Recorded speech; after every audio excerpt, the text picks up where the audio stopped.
Hey guys, long time no see. We have a ton of information coming for the next season, Hidden Gems. This is probably one of the biggest seasons Niantic has ever done.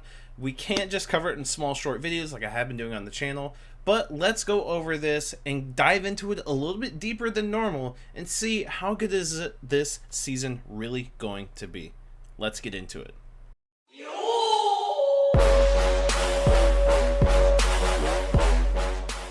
I don't know if you can notice, but I got a new mic. It's a very high level Yeti, but let's get into it. Let's talk about the very first event, a research day that is, on June 3rd called Searching for Gold. And it's pretty neat, actually. Check it out. All the Pokemon that are in the event are gold. Gold Magikarp, Gold Caterpie, Gold Sableye, an extremely rare shiny Gold Nosepass, and then Barboach. The Nosepass is the #1 Pokemon I'm going to be needing. It is, up until this point, it is one of the rarest shinies in the whole game, but now it's going to be more accessible, so it kind of stinks as far as that goes. And there are wild encounters that are also yellow/gold as well. Weedle, you've got Poochyena, you've got Floatzel, Tympole, Stuffle, Azumarill, only that can't be shiny in the wild. But you got another pretty good shiny to go after too, Lickitung. So it's going to be pretty interesting. Gimmighoul won't spawn in the wild at gold Pokestops that haven't used a golden lure, but you can spend them for Gimmighoul coins. Cool. You will also get coins as well. Pretty nice, good event, not bad, 2 to 5 local time. Let's go on to the next one. These infographics are courtesy of the Go Hub, so make sure you follow them on Twitter. If you're not, you're crazy. But here's the season as a whole, Hidden Gems. Remember that you get new spawns in certain areas now. Cities, mountains, beaches and water, forests. The Northern Hemisphere has switched up, and the Southern Hemisphere has switched up as well. Sandygast, Palossand, and Carbink will make their season debut. As far as Palossand being any good, it might be an Ultra League monster. Carbink might be a Great League monster, but they're not going to be relevant in raids. Shadow Articuno, the shiny Shadow Articuno, is going to be coming. I just need Articuno candy. I don't need the shadow. I just want the candy. That's the main thing with these anyway. Bypass the shadow aspect of it. Just need the candy. Need to power them up, you know. The eggs have changed as well. The 2-kilometer eggs, I still need shiny Igglybuff. So hatching the babies is going to be kind of nice. It looks like the 5-kilometer eggs don't look too hot. The 10-kilometer eggs might be getting atrocious. This isn't looking good. Mawile, Bagon, and Emolga. Hell, even Dino is not really looking so good.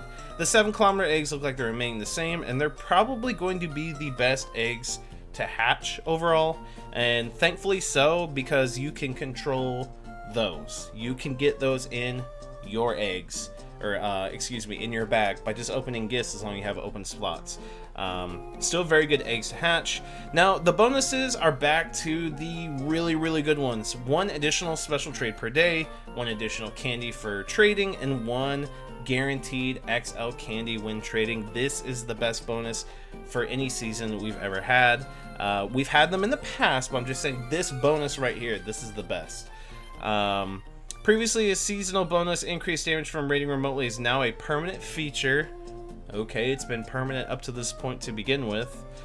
And field research tasks will no longer rotate monthly. They will remain the same for the whole season. Interesting. Okay, let's move on to the next one. Now, the Water Festival Beach Week. This is really cool. So again, Sandygast and Palossand, we knew they were coming, but they're coming during a water festival, and Shiny Clauncher is coming, one of the best shinies in all of Pokemon. You got some new avatar items as well, big deal. Field research, this is your chance to get Shiny Frillish. They're showing a bow on Lapras. I don't know if that was an accident or not. Good chance to get a high IV Sandygast, might be worth it. And Shiny Binacle I know is pretty rare for a lot of you guys as well. Here is something that's very interesting. Now, the female Frillish, the male is more rare than the female, but still, female Frillish is in the wild. There's your chance to get one of the rarest shinies in the entire game. And here is an extremely rare shiny, Finian. Finian is like top 15, top 20 rarest shinies in the entire game. So if you can grab a Finian, I have one, you're going to be in luck. 3-star raids, not that great. 1-star raids, Palossand, you need a good Quillfish, not a bad thing to do. Mega raids, gonna be Swampert, and Spotlight Hour is literally gonna be a ton of Pokemon. I still need Corphish, shiny Corphish, so I'll be hunting for that.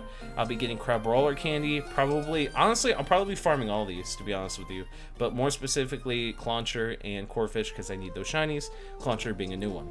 Now, we got one more to go over.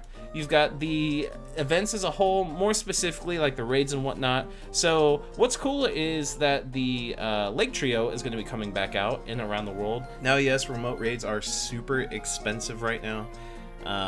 If you've saved up any coins from gyms and stuff, this is your chance to do a couple of them. Of course, your shiny chances are going to be quite low, but it is worth trying to do so anyway. And you could, again, with your 2 special trades, you can trade them with people, whether it be friends or family, and get extra XL candy for them as well. So it's kind of a win-win as far as that goes. But remote raiding is going to stink. I really don't want to spend any money trying to get shinies on these. I might be able to get the shinies when I go to GoFest New York, but things like that are just almost impossible. So I don't condone spending a whole bunch of money on those, but if you want to, this is probably literally a use case for that, and that's it. Now, one thing I'm super pumped about is not only Nihilego, but it's shiny. Look at the bottom. It's yellow. It's a really good shiny, and this is like the best poison attacker in the game, non-mega or non-shadow. I don't even count shadows, but it is the best poison attacker. It is a fantastic Pokemon. You need this on your poison team, and you need to max it out. It's fantastic. Here are the rest of the Spotlight Hours. Binacle, there you go. If you don't have a shiny, Sunkern and Doduo, and these are the following Pokemon on the top for the research boxes. Audino's not bad. I still need shiny Furfrou. Gummy's not bad. Beldum for Beldum Candy. Noibat, gross. Sableye, gross. There's apparently another event coming towards the end of the month called Dark Flames. We don't know what that is. And Solstice, Horizon, and Team Go Rocket Takeover, June 16th through the 25th. We don't have full details on that either. Now, let's go into more changes that are happening during the season, and that's PvP related. Now, you can find this on the website Pokemon Go Live to look into this a little bit further. We're specifically going to look at... There's the new pose. It looks ridiculous. We're specifically going to look at the move changes and how that changes the meta and how that changes Pokemon Go overall as a whole. So Liquidation is a new charge attack in trainer battles. It does 70 power and a chance to lower the opposing's defense by 1 stage. It also does the same power in raids. Leafage, trainer battles does 6 power, but in gyms and raids it does 9. Quite interesting. Look for these moves to maybe be added to more Pokemon in the future, not only the Pokemon that they're being added to now, which we'll go over, but I'm talking about in the future. Attack changes for trainer battles. Icicle Spear does 5 more damage. That makes Wolverine even more of a monster than it already is, which is kind of disappointing. Poison Fag doing an extra 5 makes sense. Rollout doing an extra 1 makes sense. Mudbomb doing 60 is kind of ridiculous, but you know what that's going to do? That's going to make regular Stunfisk, which is the one I use in Great League, versus Galarian Stunfisk, almost a 2-shot with 2 Mudbombs. I have that matchup a lot, and this is going to be huge. This is going to be huge. I always thought regular Stunfisk was leagues better than Galarian Stunfisk. Seed Bomb does an extra 5. That kind of stinks, but the energy cost has increased. So that, honestly, that's a nerf to Trevenant, to be more specific, and somewhat similar fashion Shiftry as well. Now here are the new move updates. Alolan Sandslash will now be able to use Drill Run. That's a pretty good move. Clefable will now learn Fairy Wind. It's going to be almost a staple in the Ultra League for the most part. Wigglytuff's going to know Disarming Voice. It's going to have a little bit more spammier move, even though Charm's its best move. Golduck has a ton of charge moves, but now it has Liquidation. It might potentially be viable. Dugong is going to learn Drill Run and Liquidation, which is going to be absolutely insane. Liquidation with Icy Wind is going to be a nice 1-2 combo. Cloyster is also going to learn Liquidation, same thing, Icy Wind, nice 1-2 combo. Vaporeon with Liquidation, I don't know if that makes Vaporeon any better in raids. Remember back in the day when the team of Vaporeon was the best water team you could have in raids and or gyms for that matter. It's interesting to see. I haven't ran any numbers, but I think it would probably make Vaporeon better. We'll have to see. Togetic will now learn Fairy Wind, so it'll be really good in the Great League and potentially the Ultra League if you power it up. Quagsire is going to know Mud Bomb is now officially a Mud Boy. Some people said beforehand, but now it's officially a Mud Boy. Tyranitar is going to learn a Brutal Swing. This is huge, and we'll talk about that later.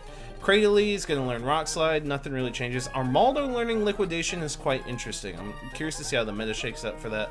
Floatzel, all it knows is water moves, and it still only knows water moves. That does nothing. Drifblim now having Mystical Fire is interesting, so you can pair Icy Wind and Mythical Fire together. That sounds devastating, but I don't know. Shadow Ball seemed to have a lot of good coverage though, so that's going to be an interesting change and might pose an issue more than a solution. Abomasnow is going to learn the quick move Leafage. Not sure exactly how well that's going to work, but it's definitely going to be better than Razor Leaf. Probopass is going to learn Zap Cannon, nice one-hit KO move in the lower leagues. Heatran's going to learn Earth Power. That's actually huge for coverage. Samurott Liquidation. I don't know if that's going to be better than Hydro Cannon. Yes. Whimsicott's going to learn it. Seed Bomb. Okay. Caracosta's going to learn Liquidation. That might be huge for Caracosta. Emolga's going to learn Acrobatics. It's going to be really good in the Great League. Electros with Liquidation. I don't know. Maybe good in the Ultra League. Maybe not. Litwick. That's just for the Baby Cup. Mystic Fire there. Beartic. Liquidation. Quite interesting. Rowlet, Dartrix, and Decidueye. Now, Decidueye with Leafage and then soon to be Frenzy Plant when it comes out is probably going to be really, really good, and that's a huge, huge buff to Decidueye. Primarina learning Disarming Voice, not bad, but remember, you'll end up pairing that, which I have 100% by the way, Charm, Disarming Voice, and Hydro Cannon. It's going to be really good, actually. Lurantis knowing Leafage is definitely has to be a buff. How much, I'm not sure. Glaciopod learning Liquidation, definitely a buff, and it'll be interesting. It'll probably be meta relevant. And then Ursaluna knowing Ice Punch, probably not going to do much. And then finally, let's go over the elephant in the room. Mega Tyranitar is coming. Its stats are insane. Over 6,000 CP, 309 attack, 276 defense, and 225 stamina. And I already threw in to a DPS compare. Mega Tyranitar, when it gets Brutal Swing, Bite and Brutal Swing will be the best dark type attacker in the entire game forever. Bite and Brutal Swing gives it a DPS of 2447, and just for reference, Bite and Brutal Swing Shadow T-Tar doesn't even come close. And surprisingly, the only thing that comes remotely close is Mega Houndoom with Snarl and Foul Play, even though Bite and Mega Tyranitar has a higher attack stat, and Bite and Crunch still doesn't come close to Mega Houndoom. Bite and Crunch Gyarados doesn't come close. Absol having the highest attack stat out of all Dark Pokemon forever. Snarl Dark Pulse still doesn't even come close to Mega Houndoom, and neither does Mega Sharpedo. So Mega Houndoom is always going to be an extremely good Mega Pokemon to take into raids. But Mega Tyranitar is going to hold the title forever unless some moves change. Because look at the difference between Bite and Crunch and Bite and Brutal Swing. I mean, honestly, if you probably just gave Mega Gyarados a better dark fast move, let's just look at Sucker Punch. Sucker Punch and Crunch would probably move it up pretty far. No, that's actually worse. Okay. How about Snarl and Crunch? Still not as good. Interesting. So, as you can see, Crunch is the issue here, because if we put Foul Play on Gyarados, it moves into the second spot. So it goes to show you that moves are everything, even when stats aren't. Stats aren't everything. Moves are everything. Moves are the most important thing in Pokemon Go right now. So let me know what you guys think about this season coming up in the comment section down below. Do you like it? Do you not like it? What needs to change? What do you think? Smash that like button, subscribe if you haven't done so already. I'll see you guys in the next one.